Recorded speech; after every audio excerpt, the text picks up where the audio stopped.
Au sommaire de ce journal, agression de la RDC par le Rwanda, le gouvernement l'a enfin fait.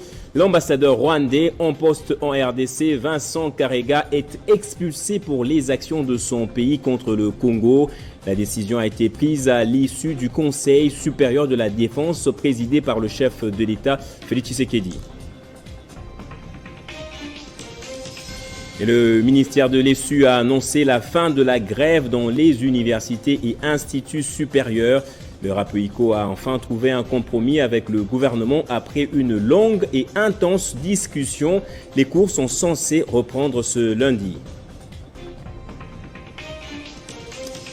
Et 11 morts dans des bousculades lors du concert de la star congolaise Fally Ipupa au stade des Martyrs hier samedi. L'artiste congolais a regretté ce drame et a présenté ses condoléances aux familles des victimes. Bienvenue à vous tous et merci d'être avec nous sur Télé 50. Plus que 24 heures pour l'ambassadeur rwandais expulsé hier par la RDC. Cette décision fait suite à la réunion du Conseil supérieur de la défense tenue hier autour du commandant suprême des FARDC, Félix Antoine Tshisekedi. Le Conseil supérieur de la défense a décidé également de restreindre l'accès au territoire congolais à l'encontre du Rwanda. Le Conseil supérieur de la défense demande au gouvernement 1. D'expulser dans les 48 heures suivant sa notification M. Vincent Karega, ambassadeur plénipotentiaire du Rwanda en poste en République démocratique du Congo. Et ce, en raison d'une part de la persistance de son pays à agresser la RDC et à appuyer les mouvements terroristes du M23, qu'il instrumentalise à cette fin, et d'autre part, du mépris teinté d'arrogance des autorités rwandaises vis-à-vis tant du processus de Nairobi et de Luanda que des recommandations de la communauté internationale, plus précisément des Nations Unies, de l'Union africaine, de la communauté de l'Afrique de l'Est, de la SADC et des partenaires multilatéraux, exigeant unanimement la cessation des activités terroristes du M23 et de tout appui extérieur à lui.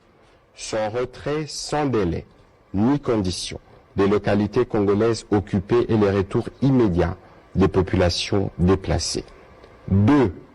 D'envoyer en toute urgence une mission humanitaire pour porter une assistance à nos populations déplacées à la suite de ces attaques. 3. De prendre de nouvelles mesures supplémentaires de restriction d'accès au territoire congolais à l'encontre du Rwanda. 4. D'accroître la force de frappe des forces armées et de sécurité. 5. De réaffirmer la volonté de la République démocratique du Congo de rester engagée dans les processus de paix de Nairobi et de Luanda en vue de restaurer durablement la paix, la sécurité et la stabilité dans la région. Et l'Union sacrée a justement salué cette décision prise par la RDC qui était par ailleurs attendue par la grande majorité de la population congolaise. On écoute à ce sujet Thierry Monsenepo, cadre de la CCU. Notre pays est agressé aujourd'hui de manière scientifiquement prouvée par le Rwanda. Il est inadmissible que nous continuions à garder des relations diplomatiques avec un pays agresseur. Et la représentation diplomatique de ce pays, qui est incarnée par le chef de la mission diplomatique, c'est tout à fait normal que la République démocratique du Congo, en prenant sa responsabilité par rapport à ce qui se passe, puisse prendre une telle décision. Et nous autres Congolais saluons cet acte du chef de l'État, du Conseil supérieur de sécurité de notre pays, puisque M. Karegeya, qui représente le Rwanda, est à l'image de tous les Congolais, l'agresseur qui est aujourd'hui en train d'endeuiller notre peuple. Il est tout à fait inadmissible qu'il continue à fouler le sol de nos ancêtres tout en crachant sur les cadavres des milliers et des milliers de Congolaises et des Congolais. Nous continuons la marche militaire dans la partie Est face à ces agresseurs et ces terroristes du M23, mais il était tout à fait normal que sur le plan diplomatique, qu'il y ait cette décision qui marque que M. Karegeya est persona non grata. Et cela se fait dans le monde entier. On a vu les ambassadeurs russes se faire expulser dans certains pays qui font partie de l'Union européenne. Et c'est dans le même cadre qu'aujourd'hui, notre pays, prenant sa responsabilité, a demandé à ce que cet individu puisse quitter le territoire national. Mais pour l'opposition, cette décision est un peu tardive pour Prince Epengue, l'un des communicateurs de la plateforme Lamuka. Le gouvernement devrait aussi annuler les autres accords signés avec le Rwanda. On l'écoute aussi. Ça fait une année, une longue année, depuis que le peuple congolais dans son ensemble, depuis que la coalition Lamuka exige l'expulsion de l'ambassadeur rwandais Vincent Karega et le rappel immédiat de notre ambassadeur à Kigali. Monsieur Félix Tshilombo a refusé catégoriquement. Il a fallu qu'il y ait plus de 6000 morts en plein état de siège. Il a fallu que le Rwanda et Paul Kagame, l'ami et frère de Félix Tshisekedi, occupent une partie du territoire congolais. Il a fallu que les membres de la coalition Lamuka marchent dans les rues de Kinshasa, que Prince Epengue soit arrêté devant l'ambassade du Rwanda pour que M. Félix Tshilombo décide enfin d'expulser l'ambassadeur rwandais Vincent Karega. Mais la question reste à savoir, pourquoi alors l'ambassadeur congolais à Kigali resterait là-bas? Aussi, nous pensons que nous ne pouvons pas nous arrêter à l'expulsion de l'ambassadeur rwandais. Il faut aussi annuler tous les accords économico-militaires que M. Félix Tshilombo a signés avec son ami Paul Kagame. Et toujours à ce sujet, un député national, l'élu du territoire de Rutshuru, dans la province du Nord Kivu, Katembo Moïndo Désiré, a appelé le chef de l'État à déclarer officiellement la guerre contre le Rwanda, pays agresseur de la RDC, avant d'appeler les jeunes volontaires à intégrer l'armée loyaliste. Choqué de la situation sécuritaire et humanitaire à l'est de la RDC et plus particulièrement dans son fief électoral, le député national Katembo Moïndo Désiré se range derrière les civils qui fuient les accrochages entre les forces armées de la République démocratique du Congo et l'armée rwandaise opérant sous la nomenclature des terroristes M23. Cependant, Katembo Moïndo Désiré appelle les jeunes volontaires et patriotes du pays à pouvoir s'enrôler massivement dans l'armée républicaine et intéresse le chef de l'État a déclaré officiellement la guerre contre le Rwanda. Si dans une semaine, ces bandits restent dans notre territoire, il faut qu'on déclare la guerre contre les Rwandais.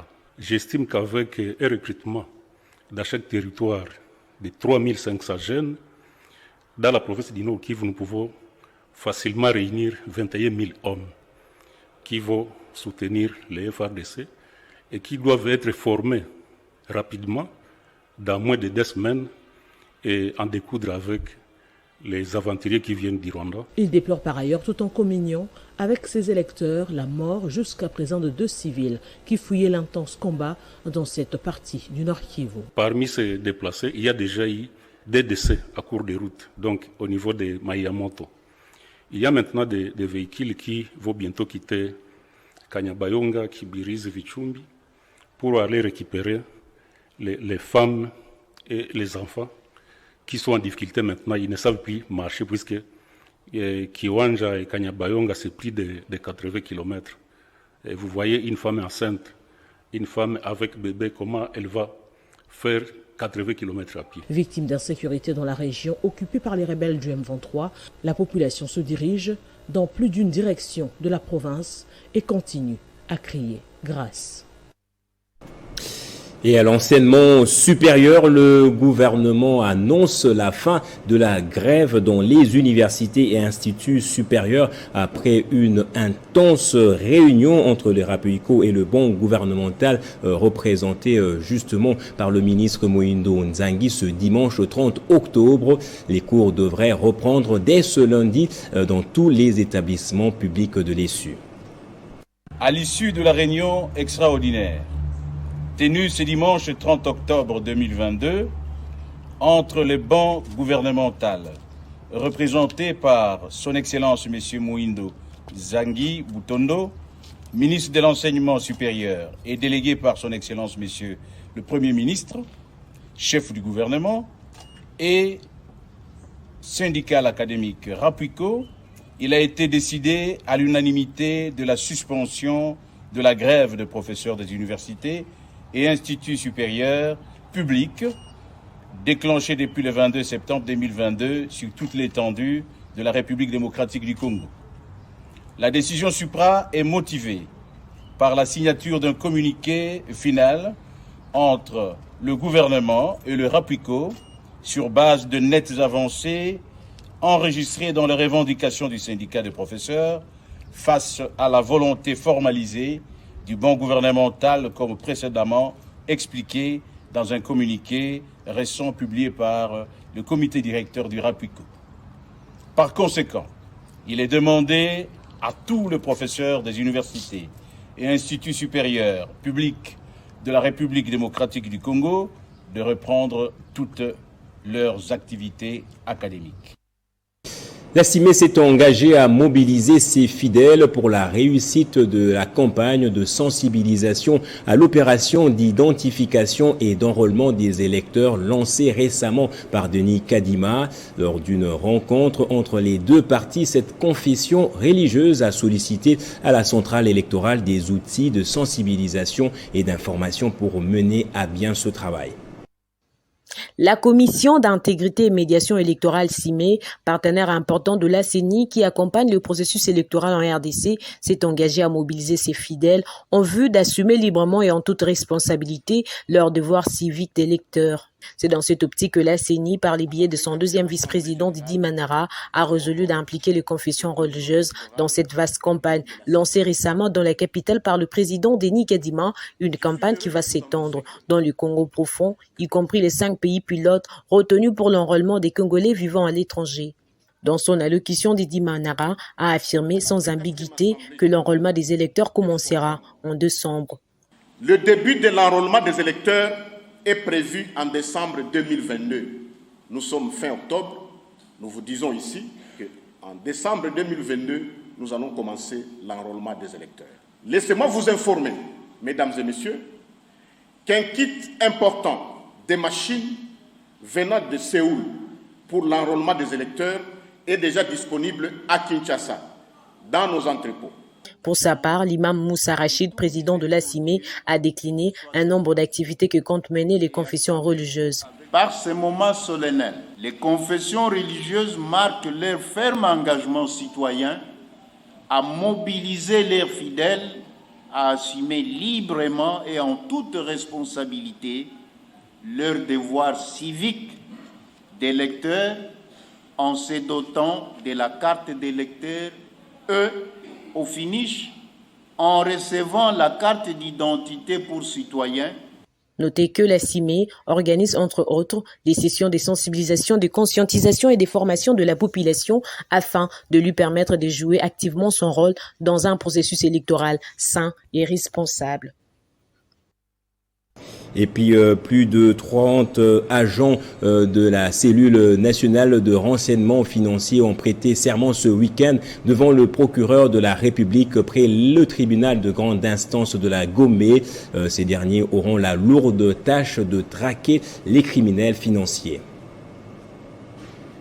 Ils sont 38 agents de la cellule nationale des renseignements financiers, la CNRF, à avoir prêté serment ce week-end devant le procureur de la République près le tribunal de grande instance de la Gombe. À partir de ce serment, ils sont désormais habilités à traquer tous les criminels financiers et c'est dans le cadre de la lutte contre les blanchiments des capitaux et le financement du terrorisme. Le secrétaire exécutif adjoint de la CNRF leur a rappelé que la loi leur confère la qualité d'officier des polices judiciaires. Plusieurs organisations de la société civile congolaise, parmi lesquelles la CAGE, l'association pour l'accès à la justice, ont salué cette cérémonie des prestations de serment des agents de la CNRF. Nous accompagnons la cellule nationale des renseignements financiers pour avoir fait prêter serment aujourd'hui à 38 agents de son service qui vont travailler pour permettre finalement à la République démocratique du Congo de satisfaire à l'un de ses engagements vis-à-vis des GAFI, de pouvoir élaborer des statistiques de personnes qui auraient fait l'objet d'enquêtes, de sanctions, mais surtout avec des confiscations des biens qui auraient été utilisés pour le blanchiment des capitaux. La cérémonie des prestations de ces agents de la CNRF s'est déroulée au Palais des Justices en présence du secrétaire exécutif, l'avocat général Adler Kisula Betika Yeye. Sous sa houlette, l'institution entend améliorer la cotation de la République démocratique du Congo sur les plans internationaux en vue de répondre aux exigences du GAFI, le groupe financier international qui a mis la RDC sous régime de surveillance renforcée. L'idée de mettre la République démocratique du Congo sous les standards internationaux répond à la vision du chef de l'État qui fait de la lutte contre la corruption son cheval de bataille. Et en culture, le super concert de Fally Ipupa a malheureusement viré au drame. Le gouvernement déplore la mort d'au moins 11 personnes, dont 2 policiers morts survenus à la suite des bousculades à l'intérieur du stade des Martyrs. La star congolaise s'est dit consternée et a présenté ses condoléances aux familles des victimes. Le surnombre est à la base du drame. Le stade des Martyrs, qui accueille 80 000 personnes et près de 120 000 en cas de débordement, aura compté plus de monde. Dans la foule, en liesse, l'inattendu s'improvise. Une bousculade. Une des premières victimes, à quelques minutes du début du spectacle, est un jeune homme qui tombe dans cette confusion à la quête d'une place. C'est dans ce même élan de précipitation, dans les couloirs, vers les gradins, que d'autres personnes sont tombées. Alors que la police nationale congolaise, ville de Kinshasa, dénombrait 8 morts, dont un policier, le bilan s'est alourdi à 11 morts, dont 2 policiers au terme de la production. Des décès par étouffement, a indiqué le ministre de l'Intérieur, Daniel Asselo Okito. Descente sur les lieux pour constater ces dégâts au moins matériels à ce moment, parce que les dégâts humains, d'après les informations que nous avons, il s'évalue à 11 personnes décédées ici au stade de Martyrs, y compris 2 policiers. Outre ces décès, il a également été constaté des dégâts matériels importants. Dans son propos, le ministre de l'Intérieur met en cause les organisateurs qui ont été au-delà de la capacité d'accueil du stade. Autant que le ministre de l'Intérieur, l'artiste Fally Ipupa a lui aussi présenté ses vives condoléances tout en faisant la promesse de compatir avec les familles des victimes de ce concert historique du 29 octobre 2022 au stade des Martyrs. Et dans le monde, cette fois pour terminer, au Brésil, les électeurs étaient de nouveau appelés à se rendre aux urnes ce dimanche pour le second tour de l'élection présidentielle qui oppose, lui, Inácio Lula da Silva, le candidat de gauche, à Jair Bolsonaro, le président sortant d'extrême droite. Les bureaux de vote ont ouvert très tôt le matin et quelques 156 millions de Brésiliens étaient attendus aux urnes. Place au rappel des titres à présent. Agression de la RDC par le Rwanda, le gouvernement l'a enfin fait. L'ambassadeur rwandais en poste en RDC, Vincent Karega, est expulsé pour les actions d'agression de son pays contre la RDC. Et le ministère de l'ESU a annoncé la fin de la grève dans les universités et instituts supérieurs.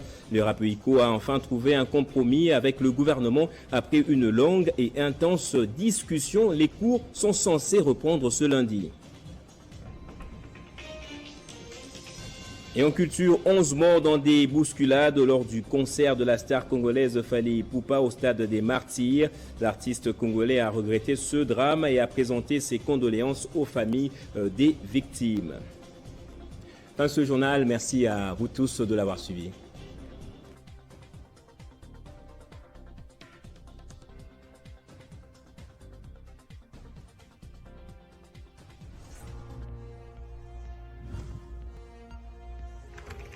L'actualité reste à continuer.